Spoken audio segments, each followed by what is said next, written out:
만약 이게 만약입니다. 실제는 불가능하니까. 여러분이 과거로 돌아갈 수 있다면 언제로 돌아가고 싶으십니까? 네. 만약이라고 해서 실제는 안 된다고 그래서 대답도 안 하시는데 이런 질문들을 가끔 하기도 하고 듣기도 합니다. 또 내심 그런 바람도 가질 때가 있습니다. 삶의 회한이 찾아오다 보면 그렇죠. 저도 이런 질문을 받은 적이 있는데 그때 이렇게 답변했습니다.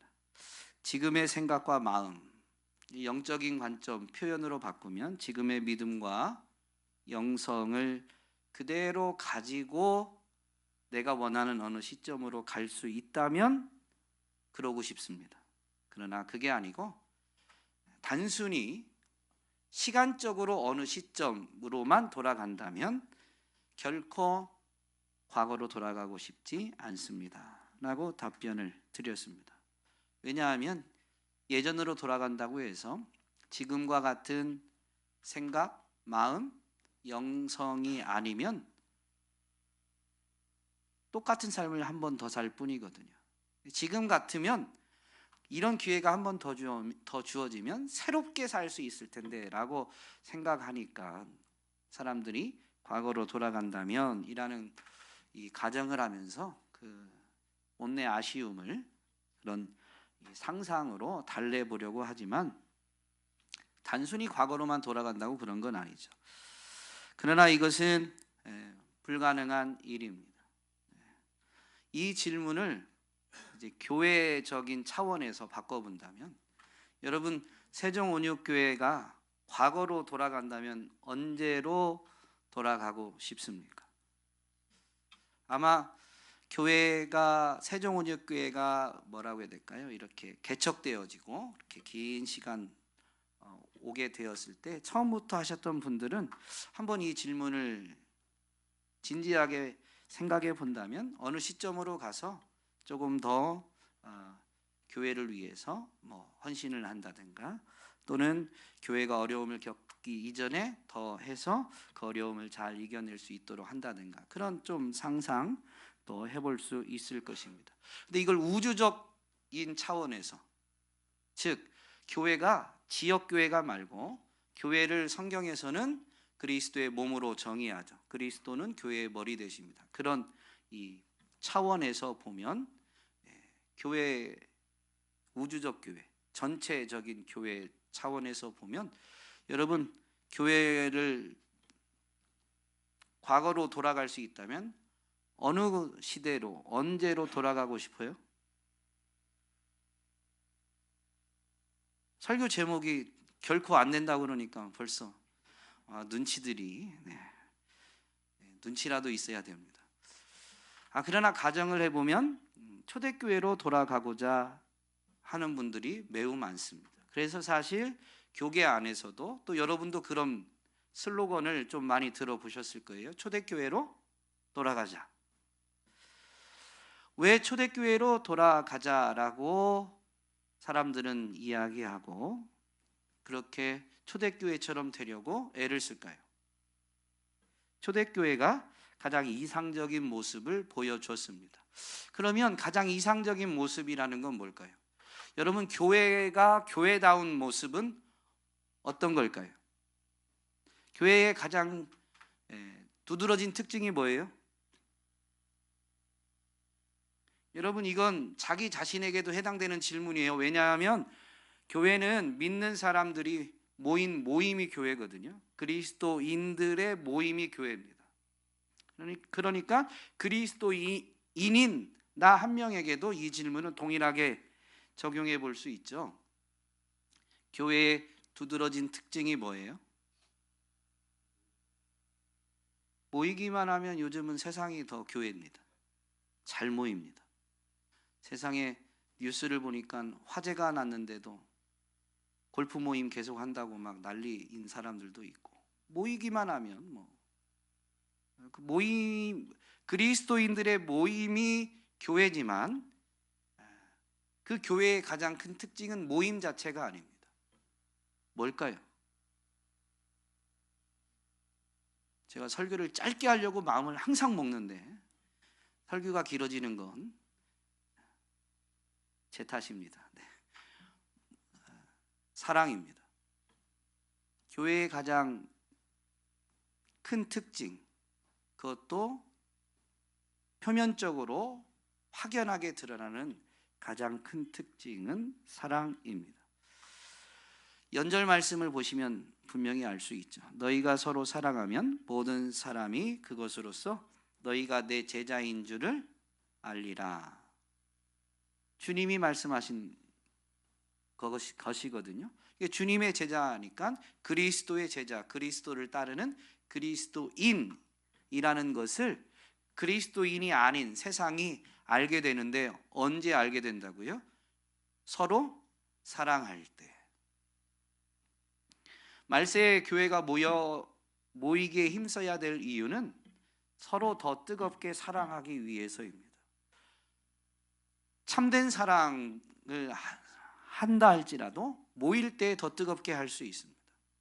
세상도 세속적으로도 사랑을 말할 때, 참된 사랑 말고요, 세속적인 사랑을 말할 때도 눈에서 멀어지면 마음에서 멀어진다. 그것은 사랑의 관점에서 보면 눈에서 멀어지면 사랑이 식어진다는 거죠.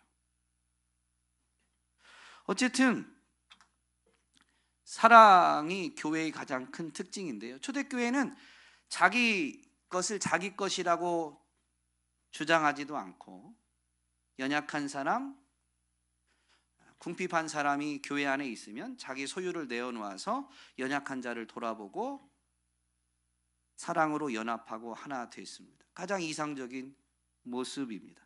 그래서 초대교회로 돌아가자라고 합니다.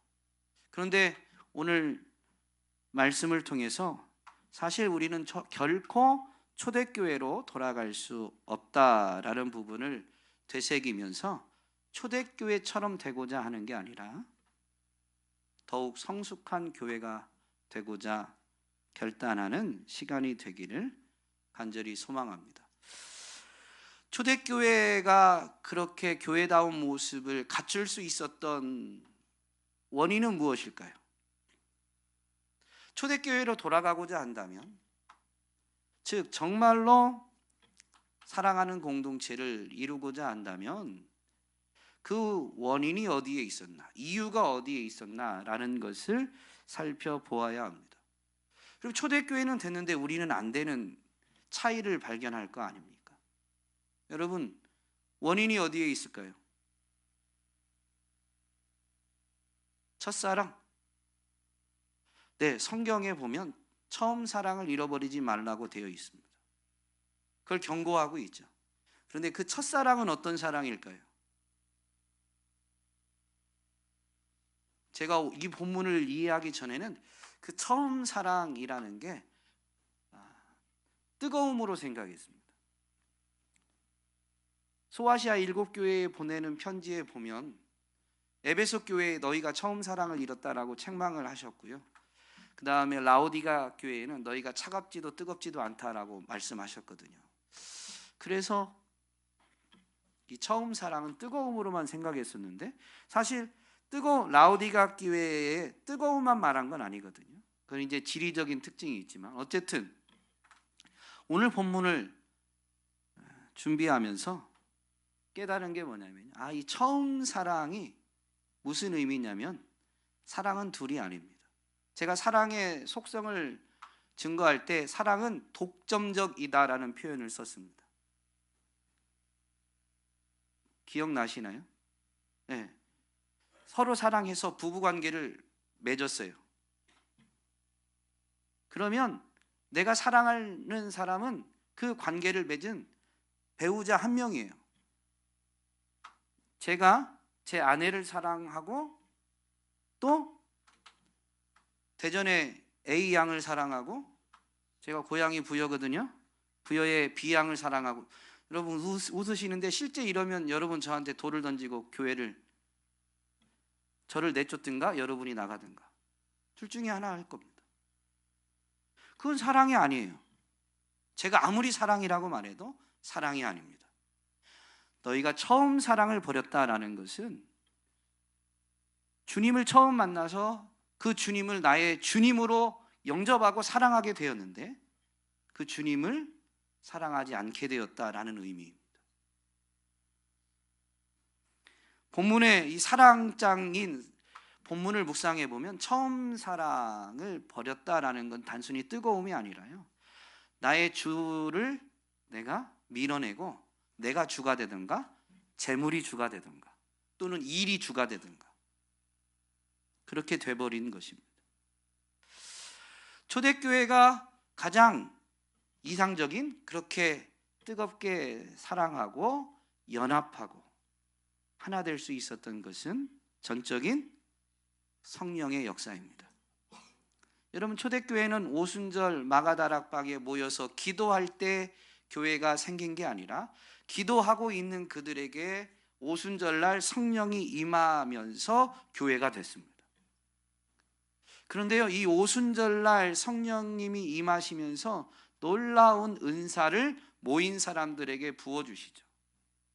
그래서 그 성령의 은사, 성령의 능력에 힘입어서 초대교회는 성령의 능력에 힘입으면 내 소유도 내 것이 아니다라고 고백하고 과감히 그것을 내어드릴 수 있었던 거죠. 칼로 위협해도 나는 주를 저버릴 수 없습니다 라고 하면서 담대하게 죽음을 맞아들였던 거예요. 물론 사람의 결단이 있지만 성령의 전적인 능력입니다. 오늘 우리에게도 초대교회 스데반에게 주어졌던 그 능력이 오늘 우리를 사로잡으면 우리도 스데반처럼 죽음 앞에 담대하게 예수님을 말하면서 죽음을 맞아 드릴 수 있습니다. 성령의 능력으로 교회가 태동되자 교회가 이렇다라는 것을, 교회의 순수성, 그것을 증명하기 위해서 하나님이 직접 개입하신 거죠. 대표적인 사건이 아나니아와 삽비라 사건입니다. 여러분, 교회는 믿는 사람들의 모임이에요. 사람들이 모여 있습니다. 그러나 교회의 진정한 정체성은 사람 자체에게 있는 게 아니죠. 같은 믿음을 가진 그 모임입니다.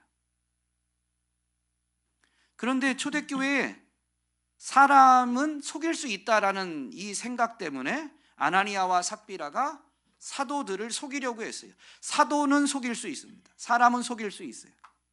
그런데 그 사도행전 5장에 있는 아나니아와 삽비라 사건을 통해서 하나님이 하나님은 속일 수 없다라는 것을 처음 교회에 직접 개입하셔서 이걸 보여주신 거예요. 분명히 보여주셨어요.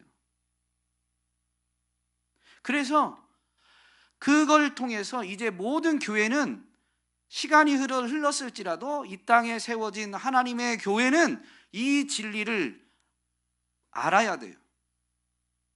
사람은 속여 먹을 수 있지만 하나님은 속일 수 없다.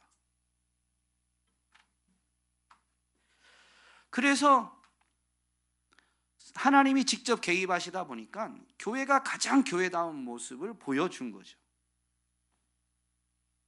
오늘 본문은 초대교회가 초대교회 될 수 있었던 것을 이해되게 해줄 뿐만 아니라 오늘날 교회는 왜 초대교회처럼 되지 않는가라는 부분을 분명히 이해할 수 있게 해줍니다. 10절 말씀해 보니까 온전한 것이 올 때에는 부분적인 것은 사라집니다. 근데 그 부분적인 게 뭐냐면 9절에 보면 우리는 부분적으로 알고 부분적으로 예언합니다 그랬죠. 그러니까 이 부분적인 게 뭐냐면 8절에 보면 사랑은 없어지지 않습니다. 그러나 예언도 사라지고 방언도 그치고 지식도 사라집니다. 성령님이 교회에게 주신 은사의 대표적인 것으로 예언과 방언과 지식을 본문이 언급하고 있는 겁니다. 성령의 은사에 대해서 사랑장인 13장 바로 앞에 고린도전서 12장에서 다루고 있죠. 고린도 교회는 많은 은사를 받았어요. 그런데 그 은사를 가지고 고린도 교회 성도들이 내 은사가 더 탁월한 거다, 내 은사가 더 뛰어난 거다, 그러므로 내가 더 뛰어나다라는 식으로 교회가 분란이 일어났습니다. 그래서 은사에 대해서 올바른 가르침을 바울이 교회에게 전하면서 고린도서 12장에 은사를 다루고 있는 겁니다. 그런데 그 12장 마지막 부분 31절에 보면, 그러나 여러분은 더 큰 은사를 열심히 구하십시오. 이제 내가 가장 좋은 길을 여러분에게 보여드리겠습니다 라고 하면서 사랑을 말하고 있는 거예요. 그런데 오늘 우리가 읽은 본문에 보니까 사랑은 없어지지 않고 은사는 어떻게 돼요? 사라지게 되어 있어요. 물론 고린도 교회에 많은 은사가 주어졌습니다. 오늘날도 성령의 은사가 완전히 사라진 건 아닙니다. 왜냐하면 온전한 것이 올 때의 부분적인 것, 이 은사들이 사라진다고 되어 있습니다. 이때 온전한 것이 올 때는 분명히 예수 그리스도의 재림의 날, 재림의 때입니다. 12절에 보면, 그때에는 얼굴과 얼굴을 마주하여 볼 것이요, 그때에는 하나님께서 나를 아신 것과 같이 내가 온전히 알게 될 것입니다 라고 사도 바울이 증거하죠. 그러므로 그때 온전한 것이 오는 그때는 바로 예수 그리스도의 재림의 날이 맞습니다. 그런데 역사적으로 이 교회 안에 은사들이 사라지고 있는 부분들을 우리가 좀 생각해 보면, 온전한 것이 올 때는 첫 번째는 예수 그리스도의 재림의 때를 가리키는 게 맞지만, 온전한 것이 이미 온 것도 있는 거죠. 여러분, 뭐가 있을까요?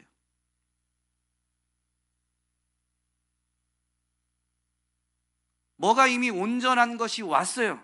그게 뭐냐면 복음은 이미 온전하게 드러났죠.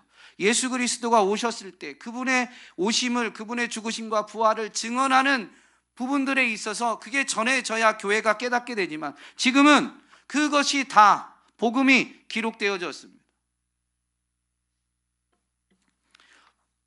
복음을 하나님이 가지신 뜻을 이루신 것이라고 바꿔 표현할 수도 있고, 하나님이 가지신 뜻을 나타내시는 게 계시인데요, 그것이 이 계시라는 측면 차원에서 보면 하나님의 계시가 완성되어진 것입니다. 여러분, 계시가 언제 완성되어졌을까요?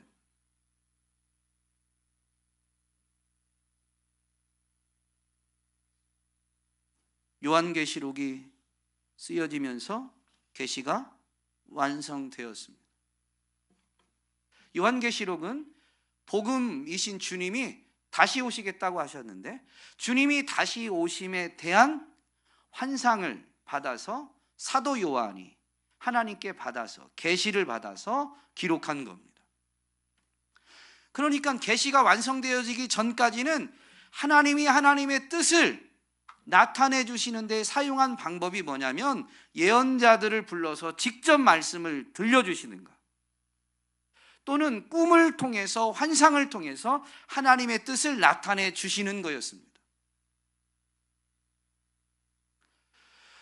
성령님이 오순절날 임함으로 인해서 전해야 될 말이 각 사람 입술에 전해졌어요. 그런데 그때 성령님의 임재는 눈에 보이게 임재했어요. 각 사람 위에 불이 혀같이 갈라지면서 임했다. 이게 첫 번째, 가시적으로 임했습니다. 그리고 임한 현상도 분명히 모두가 알 수 있었죠. 성령님이 임해서 그 사람을 사로잡으니까 배우지 않았던 각 지방의 언어로 하나님이 행하신 큰 일을 말하기 시작했습니다. 이런 기이한 역사, 이런 특별한 은사는 처음 교회에 주어진 거예요. 그리고 교회가 자랄 때까지도 이런 특별한 은사는 계속 부어졌습니다. 그래서 사도행전, 사도들의 행전이 기록된 그 이야기와 병행되는 게 서신서들이죠. 서신서에도 보면 교회 안에 그런 치유의 은사나 이 특별한 은사를 받은 이들이 분명히 있다라는 걸 확인할 수가 있죠. 여러분, 성령님이 은사를 주시는데요, 은사를 왜 주실까요? 네? 네, 교회를 세우기 위해서, 교회에게 유익하게 하기 위해서 은사를 주시는 거예요. 에베소서 4장도 은사를 다루는데요, 4장 12절부터 보면 이렇게 교회의 은사를 주신 이유를 밝혀주십니다. 그것은 성도들을 준비시켜서 봉사의 일을 하게 하고 그리스도의 몸을 세우게 하려고 하는 것입니다. 그리하여 우리 모두가 하나님의 아들을 믿는 일과 아는 일에 하나가 되고 온전한 사람이 되어서 그리스도의 충만하심의 경지에까지 다다르게 됩니다. 믿는 일과 아는 일이 하나가 되는 것은 믿음대로 행하게 되었다라는 거죠. 그래서 어디까지 나아가냐면 그리스도의 충만함에 다다르게 된다라고 분명히 은사를 주신 이유, 목적을 밝히고 있습니다. 그러면 그리스도의 충만하심에 다다른다라는 게 무슨 의미냐? 15절에 보면 조금 더 이걸 잘 이해할 수 있는데, 우리는 사랑으로 진리를 말하고 살면서 모든 면에서 자라나서 머리가 되시는 그리스도에게까지 다다라야 합니다. 그러니까 은사를 주신 이유는 성장을 돕기 위함이고, 성장의 목표점이 어디냐면 그리스도에게까지입니다. 그런데 그 그리스도에게까지 자라가는데 어떤 게 자라가냐면 사랑으로 진리를 말하는 것에서 자라가는 거예요. 여러분, 진리는 무엇으로 말해요?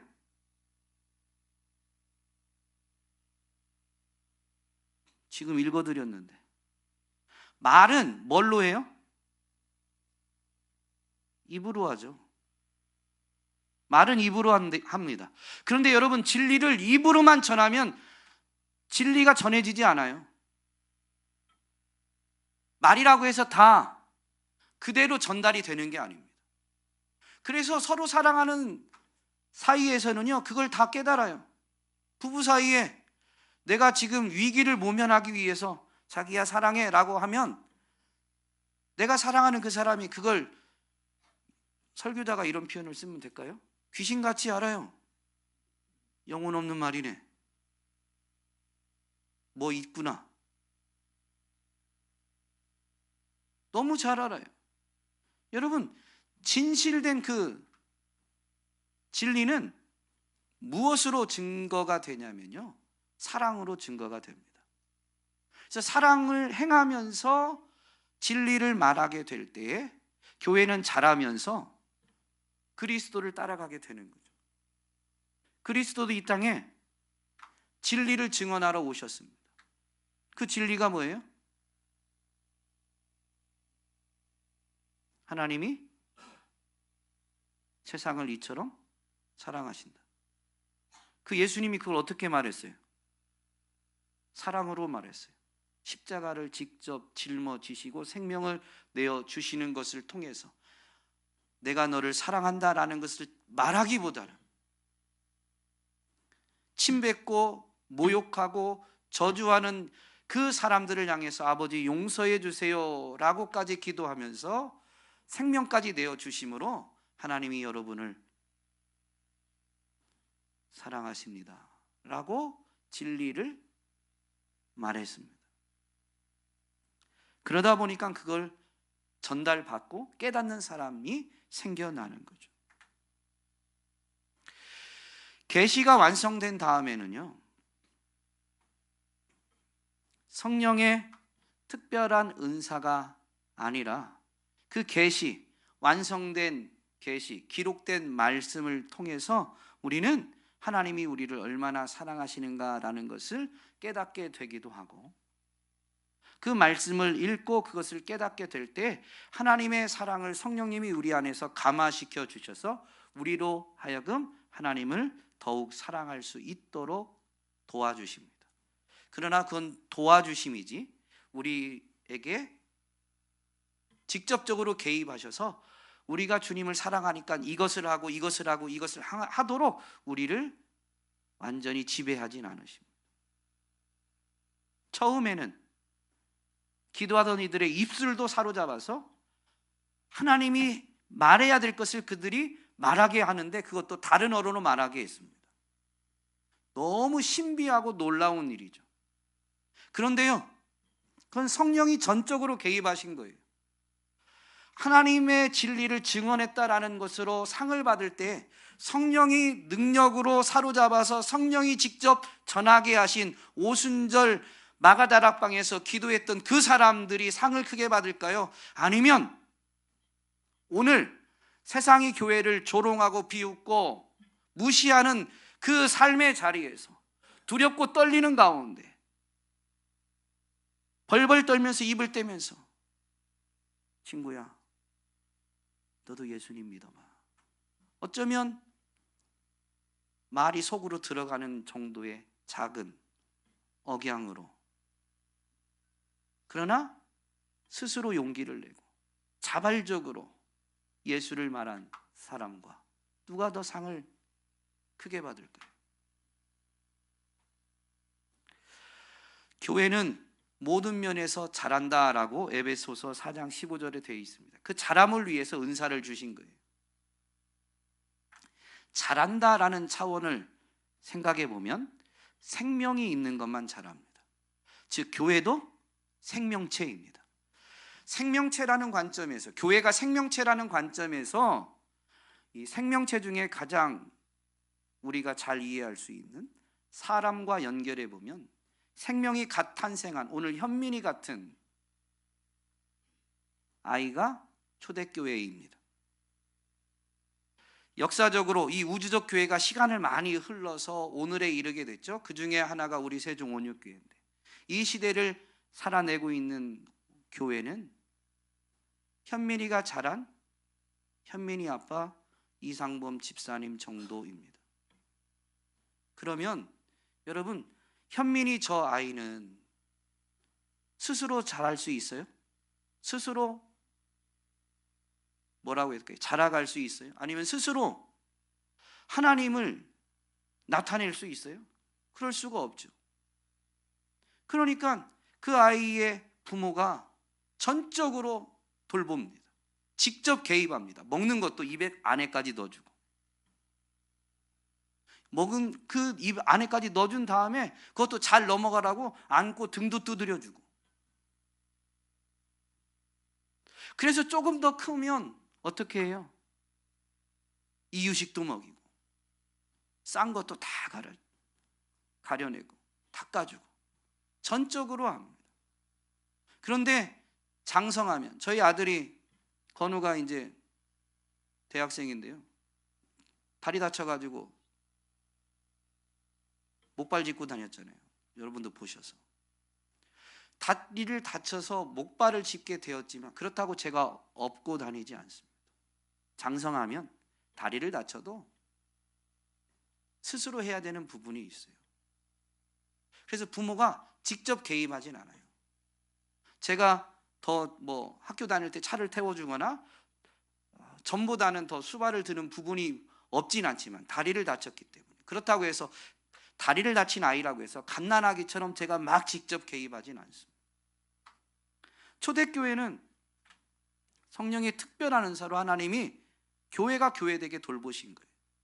그러면서 교회가 자라서 계시가 완성되니까 이제 하나님이 직접 개입하지 않아도 주신 계시의 말씀, 완성된 이 계시, 성경 말씀을 통해서 교회는 이 말씀을 읽고 그 말씀에 기록된 이 하나님의 뜻을 성령님이 깨닫게 도와만 주시면 이제 스스로 할 수 있게 됐어요. 그래서 계시가 완성된 이후에는 점점 부분적인 것, 은사들은 사라지게 되어 있습니다. 그래서 계시가 완성된 이후에 은사가 점점 줄면서 오늘날은 초대교회 같은 그런 특별한 은사는 없습니다. 물론 그렇다고 해서 성령님의 은혜가 거두어진 건 아니에요. 하나님의 은혜가 거두어진 건 아니에요. 특별한 은사가 줄어들고, 그래서 오늘날은 좀 희귀해진 것뿐이지, 보편적인 성령님의 도우심, 은혜는 지금도 여전합니다. 여러분, 성령님의 보편적 은혜, 도우심이 뭐예요? 나도 이렇게 성령님이 은혜 베풀어 주시고 옆 사람도 똑같은 방식으로 성령님이 은혜를 베풀어 주신다는 거예요. 보편적인 은혜, 도우심이라는 건 그게 어떤 거예요? 아멘도 하셨는데 그게 어떤 거예요? 죄를 깨닫게 하고 말씀을 깨닫게 하는 겁니다. 죄를 깨달으면 깨닫게 된 다음에 성령님이 은혜를 베풀어 주셔서 누구에게나 이 은혜를 베풀어 주십니다. 이렇게 하면 죄다라는 걸 깨닫게 해주셔요. 그걸 깨달으면 죄를 안 져야지라고 돌이키는 건 누가 해야 돼요? 내가 해야 돼요. 자발적으로. 어린아이일 때는 잔소리도 더 많이 하지만 크면 클수록 잔소리를 많이 하지 않아요. 여러분, 지금 교회 시대는 장성한 교회입니다. 그래서 성령님이 그렇게 매번 잔소리하지 않아요. 하나님이 매번 잔소리하지 않아요. 그런다고 하나님 안 계시네라고 하면 성경에서 시편 기자가 선포하는 것처럼 어리석은 거죠. 최동훈 집사님 오늘 대표 기도할 때 그렇게 하시더라고요. 보이지 않아도 하나님 우리 가까이 계심을 믿습니다. 여러분, 뭘로 믿어요? 계시의 말씀을 통해서. 느낌이 아닙니다. 계시의 말씀을 통해서 내가 느낌이 없어도 내 눈에 안 보여도 하나님 나와 함께 하시는구나. 장성한 시대는 이렇게 계시의 말씀으로 보편적인 하나님의 은혜를 깨달아 알아서 그 은혜를 인해서 우리도 하나님을 더 사랑하고자, 내가 자발적으로 하나님 사랑하고자 결단하게 되는 거죠. 현민이는 이제 한 1년 지나면 걸음마를 배웁니다. 걸음마를 배울 때 어떻게 해요? 부모가 두 손을 잡아줍니다. 그리고 아이가 발을 뗄 때에 맞춰서 살살 이끌어줍니다. 절대 먼저 이끌지 않습니다. 자전거를 처음 타면 뒤에서 잡아줘요. 근데 끝까지 잡아만 줘요, 부모가? 조금 타기 시작하면 손을 뗐다 잡았다, 뗐다 잡았다. 처음에는 1, 2초 뗐다가 다시 붙잡고 1, 2초 뗐다가 붙잡고. 그러나 이제 그 시간이 어떻게 돼요? 길어져요. 제가 건우한테 자전거 타러 가자 그러고 제가 뒤에서 잡아주면 이상하겠죠. 물론 자전거를 못 탄다면 컸어도 해야 되겠지만. 교회가 성장하면 이제 계시의 말씀을 스스로 가까이 하고, 물론 성령님의 도우심을 구해야 됩니다. 이 말씀을 깨달을 수 있도록 도와주십시오. 깨달으면 이제 어떻게 해야 돼요? 성령님이 우리를 조종하지 않아요. 우리가 자발적으로 행해야 되는 거죠. 그것은 어쩌면 성령님이 직접 개입해서 성령의 감동을 받은, 성령에 완전히 사로잡힌 초대교회 사도와 성도들의 행동과는 현격한 차이가 보일 수 있습니다. 그때처럼 열정적이지 않을 수도 있고 그때처럼 능력이 나타나지 않을 수도 있어요. 그러나 성령님이 더 기뻐하시는 것, 하나님이 더 기뻐하시는 것은 우리가 자발적으로 한 겁니다. 그래서 능력은 우리 삶에 없어도 우리가 말씀을 가까이 하고 읽고 묵상하면서 한 주간 동안 말씀대로 살겠습니다 하는데 월요일 날 살다가 화요일 날부터 다 잊어버려. 우리의 기억은 화요일 날부터 말씀을 어긴 게 더 기억이 많이 남아요. 그래서 하나님 앞에 늘 송구하고 늘 죄송해요. 그런데 여러분, 부모는 현민이 걸음마를 가르칠 때 못 걸어요. 그런데 두 손 잡아주고 다 부모가 이끌어주면서 한 걸음 뛰면, 여러분의 자녀를 그렇게 걸음마 가르칠 때 어떻게 하셨어요? 한 걸음 발을 떼면 아주 박수 치고 난리 났습니다. 세상에 운동 천재라고 막 동네방네 소문냅니다. 그게 사랑입니다. 하나님의 사랑은 없어지지 않습니다. 오늘날 교회가 하나님의 개입하심이 적어진 것 같죠? 적어졌습니다. 그러나 하나님이 멀리 계시거나 떠나신 게 아니에요. 교회가 장성했기 때문에 이제는 계시의 말씀을 스스로 가까이 하고 스스로 읽고 묵상하면서 스스로 발걸음을 옮겨가기를 기다리고 계신 거예요. 그리고 한 걸음만 옮겨도. 여러분, 일주일 내내 우리가 완벽합니까? 아니요. 그 완벽함은 주님 다시 오실 때에야 이루어지는 거예요. 그 전까지는 우리는 한 걸음 한 걸음 떼는 수준일 수 있습니다. 그러나 비록 한 걸음 한 걸음 떼는 수준이라고 해도 우리가 자발적으로 한 걸음 한 걸음 떼면 하늘에서 주님이 너무 기뻐하십니다. 이 주님이 기뻐하시는 것을 기록하시고 그날에, 야, 너 그때 그랬더라. 너 그날 지나가는 사람 처음 보는 사람인데 그 사람한테 냉수 한 잔 주더라. 우리는 기억지도 못하는데 우리를 사랑하시는 주님은 우리의 행동 하나하나를 하나도 놓치지 않고 기록합니다. 정말로 요즘은 이 부모 교육도 잘 받으셔가지고 아이의 성장 노트 같은 거 쓰잖아요. 언제 걸음마하고 뒤집기하고. 하나님이 다 그러시고 하나님을 사랑해서 하나님의 뜻에 순종한 것을 기록해 놓고 그날에야, 그럼 그날 한번 상상해 보시죠. 막 전율이 일지 않습니까? 그날에야 너 그때 뒤집기 했어. 너 그때 발걸음 뗐어. 너 그때 참 어려운 때인데, 야, 그때 한 걸음 내딛는 거 그거 쉽지 않은데 너 날 위해서 그거 하더라. 그러면서 주님이 영원한 상급으로 갚아 주십니다. 여러분, 시대가 혼란하고 어지러워서 하나님 멀리 계신 것 같습니까? 아니요. 우리 느낌이 우리가 보지 못하는 거지. 하나님 우리 가까이 계시고 변함없이 우리를 사랑해 주십니다.